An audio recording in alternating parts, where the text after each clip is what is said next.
So guys, it's the middle of the night, August 5th, and I just got done my first few hours with Delta Force Hawk Ops. The PC alpha is currently underway, but after a few hours between Havoc Warfare and Hazard Operations, as a Battlefield player I wanted to drop my first impressions. Now a few things to get out of the way. First off, this video will be focusing on the positive. We're all excited for the potential this game has, and today I wanted to give Delta Force some praise and focus on the good side. There's a ton of things Delta Force is getting right that Battlefield can't even be bothered to try.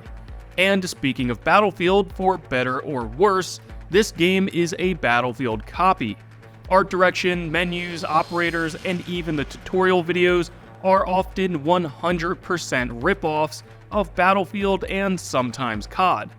Now that does bother me to an extent, but for right now, let's just think of it as Delta Force directly taking a shot at Battlefield by executing exactly the same concept, but trying to do it better. And finally, I'm playing on an AMD Ryzen 9 system with a 4090 and 32 gigs of DDR5 RAM. Like always, I have the graphics cranked to ultimate and have toggled ray tracing on and off to see how it affects FPS. But with all of that out of the way, hit subscribe and let's talk about my first few hours with Delta Force.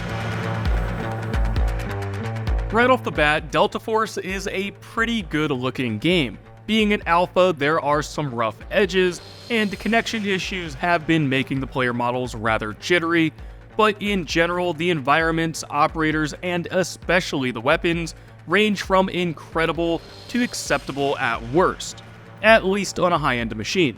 But environments are very detailed and dense, feeling way more realistic than anything in Battlefield 2042. I think the lighting is its biggest issue, with shadows and areas of black never really getting all that much depth. However, the modeling of the weapons is definitely the highlight, which really helps add weight to the attachments, cosmetics, and animations. Now, alongside the graphics, the sound design is also good, but again, a little flat. I think there could be some more depth and range added to the explosions, but what it misses in atmospheric depth, it makes for up in the tinny, metallic sounds of the weapons, gear, and magazines.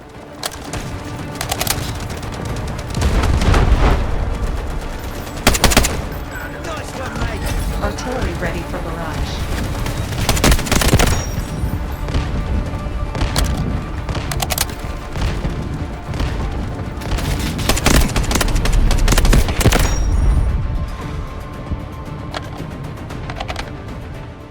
In a lot of ways, Delta Force gets the details, but sometimes misses the larger cinematic notes games like Battlefield are so known for. And perhaps this is a purposeful decision in the name of balance, but it would be a shame to totally lose out on that sense of scale and destruction. Next up, my favorite part, weapon customization, is incredible. Delta Force's gunsmith feels akin to something like Ghost Recon, but with even more data points, charts, and attachment options. Not only are there multiple slots and dozens of options for each weapon, but you can also adjust where each item is positioned, further tweaking the positive and negative stats of each attachment. It's kinda like Modern Warfare graphics, Ghost Recon attachments, and Tom Clancy Division stats all rolled into one gunsmith, with the addition of cosmetics like you'd see in Battlefield. The gunsmith feels like it's at the core of this game, alongside the loot from Hazard Operations. Earning parts, unlocking cosmetics, and building your gun down to the millimeter seems like the core fantasy, and personally, I'm all here for it. And finally, the last big impression I have to give you is my thoughts on the gameplay itself.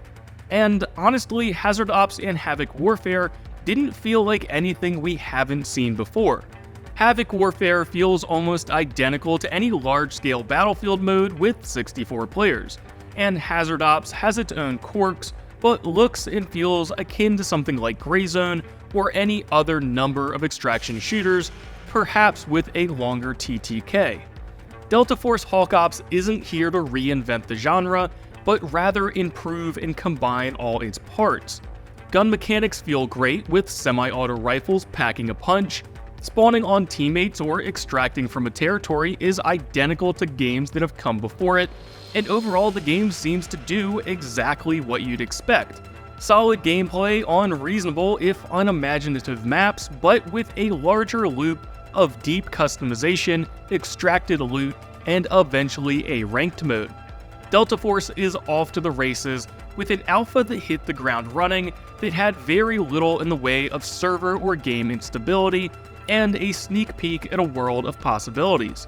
And while it obviously has issues, for the time being, it's refreshing to see a new FPS enter the market and show companies like DICE that players deserve more. More weapons, more customization, more content, more of a progression system, and so on. The genre is decades old, and even if Delta Force Hawk Ops isn't its savior, it's shaping up to be a valiant effort in reforming the status quo. But guys, that's all for right now. Drop your comments below and tell me if you've gotten your chance to play.